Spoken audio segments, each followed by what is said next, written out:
예수님, 오늘은 6월 9일 성령 강림 대축일입니다. 오늘 독서와 복음 말씀 봉독하도록 하겠습니다. 성부와 성자와 성령의 이름으로 아멘. 제1 독서입니다. 사도행전의 말씀입니다. 오순절이 되었을 때 사도들은 모두 한자리에 모여 있었다. 그런데 갑자기 하늘에서 거센 바람이 부는 듯한 소리가 나더니 그들이 앉아있는 온 집안을 가득 채웠다. 그리고 불꽃 모양의 혀들이 나타나 갈라지면서 각 사람 위에 내려앉았다. 그러자 그들은 모두 성령으로 가득 차 성령께서 표현의 능력을 주시는 대로 다른 언어들로 말하기 시작하였다. 그때 예루살렘에는 세계 모든 나라에서 온 독실한 유다인들이 살고 있었는데 그 말소리가 나자 무리를 지어 몰려왔다. 그리고 제자들이 말하는 것을 저마다 자기 지방말로 듣고 어리둥절해 하였다. 그들은 놀라워하고 신기하게 여기며 말하였다.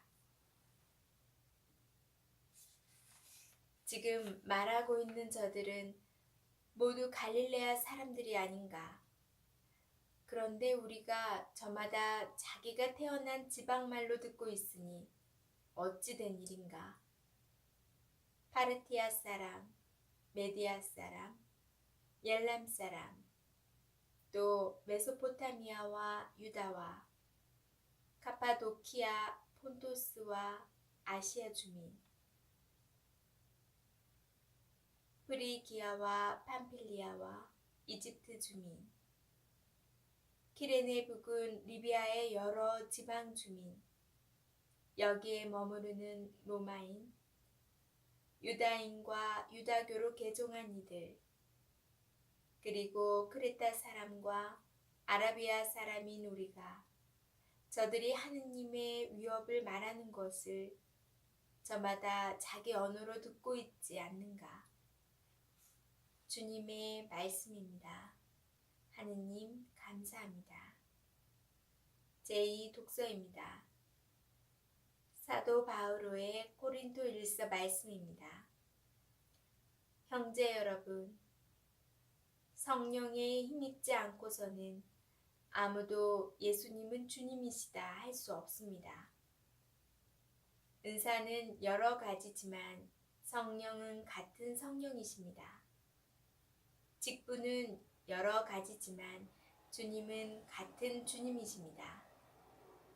활동은 여러 가지지만 모든 사람 안에서 모든 활동을 일으키시는 분은 같은 하느님이십니다. 하느님께서 각 사람에게 공동선을 위하여 성령을 드러내 보여주십니다. 몸은 하나이지만 많은 지체를 가지고 있고 몸의 지체는 많지만 모두 한 몸인 것처럼 그리스도께서도 그러하십니다. 우리는 유다인이든 그리스인이든 종이든 자유인이든 모두 한 성령 안에서 세례를 받아 한 몸이 되었습니다. 또 모두 한 성령을 받아 마셨습니다. 주님의 말씀입니다. 하느님 감사합니다. 복음 말씀입니다. 요한이 전한 거룩한 복음입니다. 그날 곧 주간 첫날 저녁이 되자 제자들은 유다인들이 두려워 문을 모두 잠가놓고 있었다. 그런데 예수님께서 오시어 가운데에 서시며 평화가 너희와 함께 하고 그들에게 말씀하셨다. 이렇게 말씀하시고 나서 당신의 두 손과 옆구리를 그들에게 보여주셨다. 제자들은 주님을 뵙고 기뻐하였다. 예수님께서 다시 그들에게 이르셨다. 평화가 너희와 함께. 아버지께서 나를 보내신 것처럼 나도 너희를 보낸다. 이렇게 이르시고 나서 그들에게 숨을 불어넣으며 말씀하셨다. 성령을 받아라.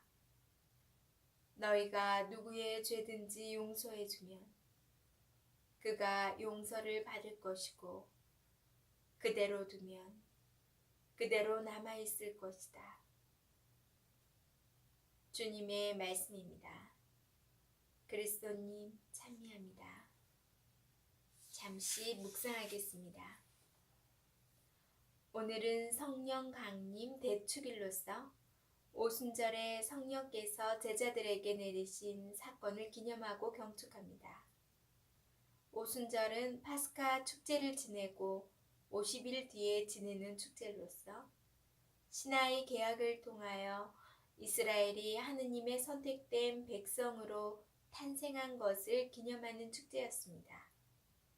그래서 성령 강림 사건에는 구원의 실현과 새로운 하느님 백성의 탄생이라는 근본적인 의미가 담겨 있습니다.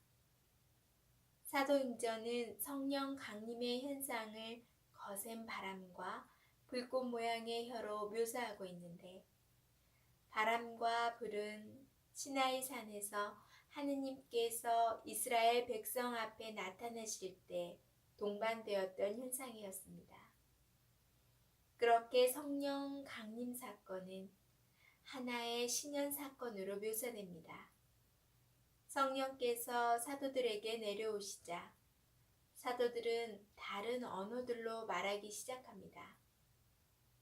그래서 다른 여러 지방에서 온 사람들은 저마다 자기 지방 말로 들었다고 전합니다. 이는 언어의 다양성이 동일성으로 바뀌는 것으로 이와 반대되는 창세기의 바벨탑 이야기를 떠올리게 합니다. 같은 언어를 쓰던 사람들은 하늘까지 닿는 탑을 세우려고 하는데 그 목적은 이름을 날려서 자신들이 온 땅으로 흩어지지 않게 하려는 것이었습니다. 그래서 하느님께서는 사람들의 말을 뒤섞어 놓으시고 그들을 온 땅으로 흩어버리십니다.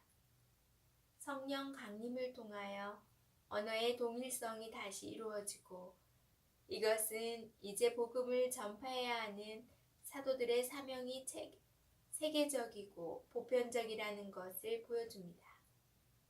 오늘 복음에서 예수님께서는 제자들에게 숨을 불어넣으시며 성령을 주십니다. 이는 창조 때 하느님께서 진흙으로 사람을 빚어 만드시고 숨을 불어넣으신 것을 떠올리게 합니다. 성령을 통하여 구원된 공동체, 새로운 하느님 백성으로서 하나이고 거룩하며 보편된 교회가 탄생하는 것입니다. 아멘.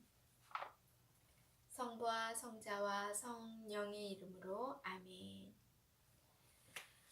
오늘은 성령 강림 대축일인데요. 성령 강림에 대한 안내글이 있어 함께 읽어보도록 하겠습니다. 교회는 부활 시기가 끝나는 마지막 날에 성령 강림 대축일을 지낸다. 성령 강림으로 인류 구원의 사명이 완성되었고 이러한 구원의 신비는 성령께서 활동하시는 교회와 함께 계속된다는 의미이다. 신약 성경에서 그리스도인들은 사도들에게 성령께서 강림하심으로써 그리스도께서 하시던 일이 완성되었음을 경축하였다.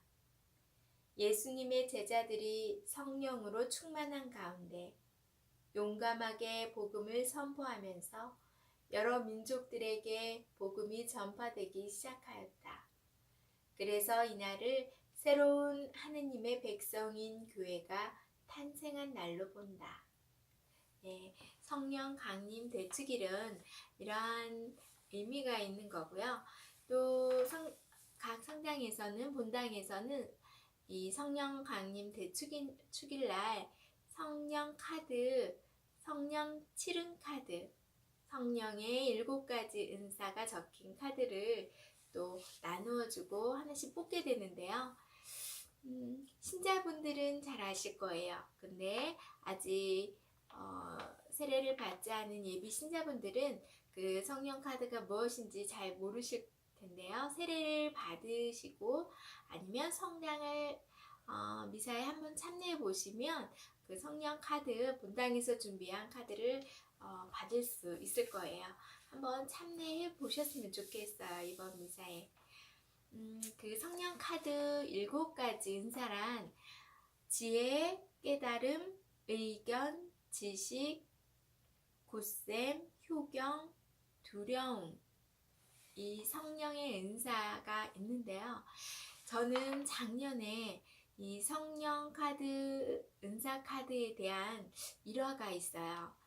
제가 작년에 굉장히 힘든 시기에 일이 잘 안 풀리고 뭔가 마음이 지쳤을 때 어느 날이었어요. 저는 성령 이 카드를 받으면 항상 지갑이나 그 핸드폰 안에다가 이렇게 꽂아 놓고 보관을 하는데요. 좀 카드가 많아서 여러 장 뽑았어요, 그날. 그래서 제가 수첩에도 놓고 지갑에도 놓고 여러 개 가지고 있었는데 힘든 어느 날 너무 힘들더라고요. 그날 새벽에 딱 책상에 앉았는데 일거리가 이만큼 쌓여 있더라고요. 그리고 너무 지쳐서 그냥 넋을 놓고 책상에 여기저기 흩어져 있는 그 쌓여 있는 일거리와 책들을 바라보고 있는데 어느 팀에서 빨간 글씨가 보이는 거예요. 이게 뭘까? 하고 꺼내서 봤는데 성령 카드가 거기에 이렇게 끼어 있더라고요. 근데 거기 성령 카드에 적힌 말이 바로 용기였어요. 굳셈, 용기. 그것을 보고 눈물이 나더라고요. 하느님께서 이 지친 나에게 이 카드를 보여주심으로써 힘을 내어라. 다시 용기를 내어라. 옆에서 위로해 주시는 것 같았어요. 그래서 주님께 그때 감사의 기도를 드리고 다시 힘을 내고 새벽 늦게까지 일을 마치고 잠이 들었던 것 같아요. 여러분들도 성령 카드 잘 받으시고 이게 나의 생활에 얼마나 또 큰 은총이 있겠나 이런 마음에 그냥 아무데나 두시고 잊지 마시고 잘 보관하시고서 그 성령의 카드는 나에게 가장 필요한 그런 인사를 뽑게 된다고 그러더라고요. 근데 저는 지혜로운 사람이 되고 싶어서 지혜를 뽑아야지 했는데 그 용기를 뽑았던 거예요. 근데 그렇게 저에게 어느 순간에 잊혀진 순간에 힘을 주더라고요. 여러분들도 그렇게 성령 7은 주님께서 주신 그 은사 잘 보관하시고 묵상해 보시고 정말 필요할 때 기도하시면서 큰 위로와 힘이 되셨으면 좋겠어요. 그럼 저는 내일 다시 만날게요.